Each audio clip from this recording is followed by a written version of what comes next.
Hey art nerds, I have for you another watercolor fan video. I purchased a pack of 3 fans from Amazon and you guys can find links to those in the description below.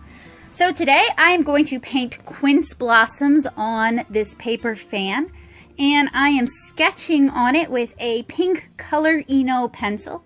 You can find a link to that as well in the description. And I have my reference brought up on my monitor. I love working with reference. Even if I'm not drawing exactly what I see, it's really helpful and it takes a lot of pressure off of me to always be right 100% of the time. So reference is great. And I'm drawing on this with this pink pencil because it's going to basically disappear once I start painting it. You can draw on your fan with graphite. You can ink it if you wish. But, you know, keeping it kind of simple and kind of light and airy is much nicer for me. I prefer that look for these fans. And I'm adding in some shadow details using a purple color Eno pencil as well, just here and there. I'm also sketching in the centers of the flowers using a yellow color Eno.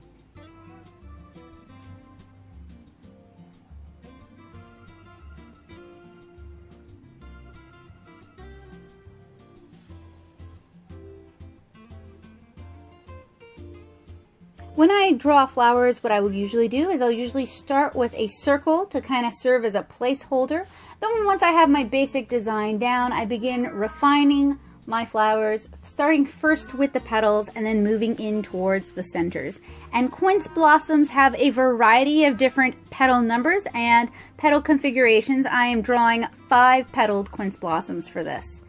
I was inspired by a recent trip to the Cheekwood Botanical Gardens. Their quince trees were blooming and they're just really beautiful, and I think they're kind of an underappreciated flower.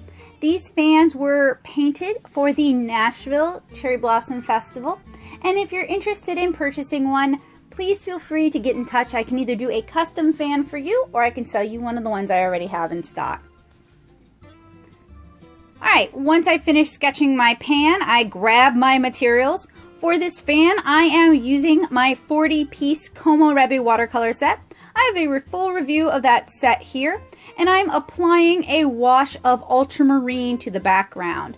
I really like this set. I enjoy using it for origami as well as for fans. It is a 40-color set that includes metallics and neons, and I find that it is the cheapest large set I have tested yet, at around $25 for 40 whole pans. So I think it's a pretty good value, and it's one of the sets I highly recommend to new artists. And I'm going to fill in all of the background with blue and allow that to dry before I begin painting any of the other colors. I'm really trying to capture a spring atmosphere, and I don't know about you guys, but for me, growing up in the American South, spring is often characterized with high blue skies, maybe a few clouds. Winter is more rainy, drizzly, and cloudy for us than spring. Of course, we do get our April showers, but it's not quite as everyday as it is for some states.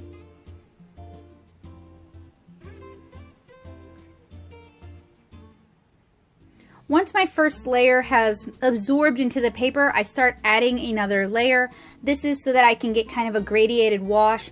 The sky is shaped like a bowl where the top of the sky is going to be darker than the bottom of the sky towards the horizon where it's closer to the viewer. Or at least it's going to appear darker. I guess really we should talk about the sky as a lens rather than as like a bowl.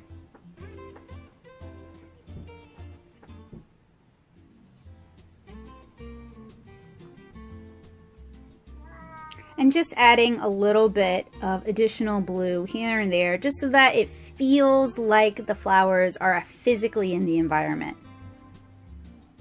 What's nice, this isn't rice paper. I'm not really sure what kind of paper this is, but it's a very thin paper. It does take watercolor decently well. It can be prone to tearing, so be careful when you're sketching on it. Next, I am going to start painting the stems or the branches using a few of the browns in the Komorebi set. So this paper does dry a lot lighter than what it looks like when it's wet. Now usually watercolors will dry a bit lighter. The difference is pretty significant, so you may want to mix your colors a little more thickly than you normally would.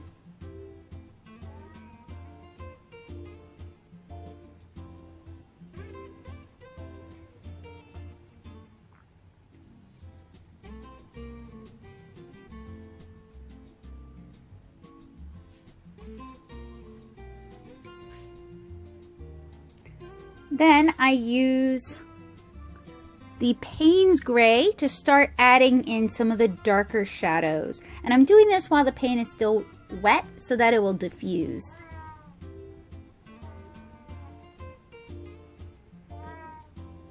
Next, I use a green gold to begin painting in the leaves.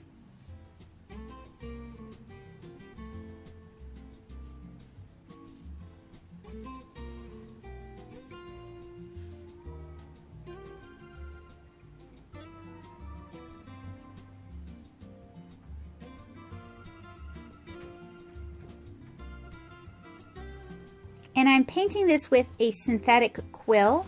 And I'm not really a big fan of this particular synthetic quill. It tends to be prone to dripping and dropping all over the place. What I would recommend instead is a natural hair sumi brush for these sort of paintings, because you're going to be able to apply a lot of paint, and you're also going to be able to use the brush to make marks that suit what you're looking for. So the brush is going to do more of the work.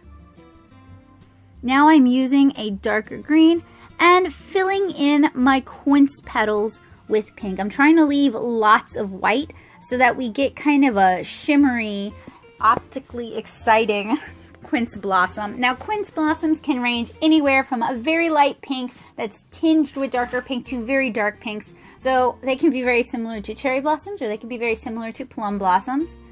And perhaps that's another reason why I felt so inspired to paint these.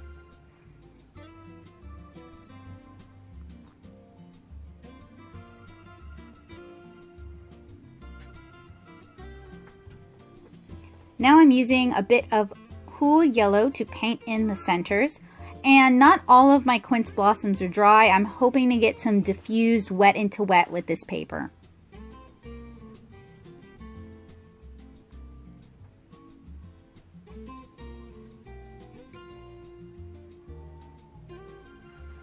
And as with most of my watercolor illustrations, I'm working from loose and general to tight, detailed, and specific.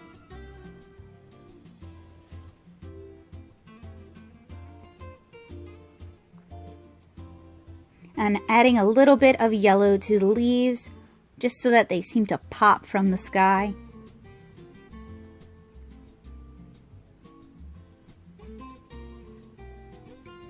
And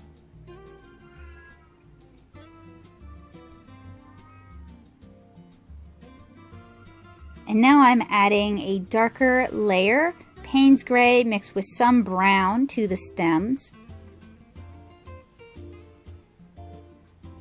as well as darker pink to the blossoms.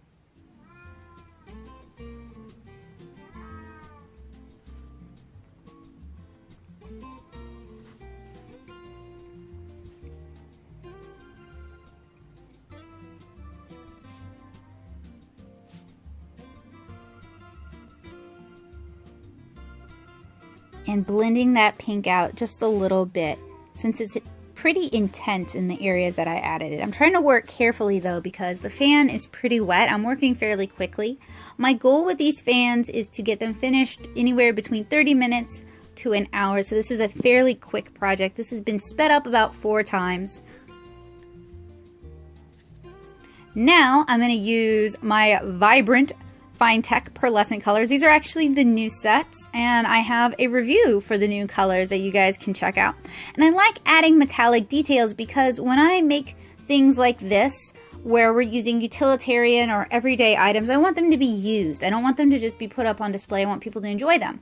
And by adding things like metallic accents, when you fan yourself with the fan, they kind of glimmer in the sunlight, and I think that makes them just a little bit more special. So I'm using the hot pink to add just a little bit of sparkly hot pink to the blossoms, and I'm also going to use some of the gold in the centers.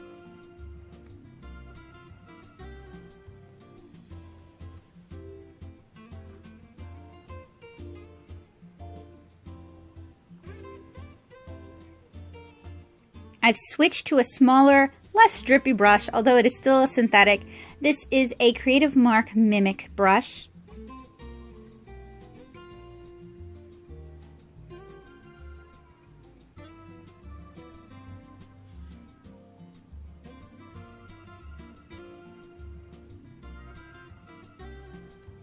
And I'm holding the fan down gently but with pressure with my left hand just to keep it from moving and sliding. I have a tendency to bump the handle of the fan with my chest, and that can be a little bit awkward and uncomfortable to work around. So I've pulled back out the Komorebi set just so I can add some finer details, do a little bit of inking using the watercolor to kind of tighten up some of the outlines. I'm not looking for a super tight watercolor, but I did want it to be a little bit more controlled and pulled together than what it looked like. If you're going to do loose watercolor, basically I feel like they should be done with intention, and this one is not as intentionally loose as I would like. Now I'm flicking a little bit of metallic silver onto the fan, just here and there, as well as some of the yellow, just to add a little bit of visual interest. Alright, that wraps it up, except for adding some white highlights with a little bit of gouache. I want to thank you guys so much for watching. I hope you enjoyed this video. I have a few other floral fan tutorials that you guys might enjoy checking out. Check the description below to find them and links to these products. Thank you guys so much for watching. I'll see you again soon. Bye guys!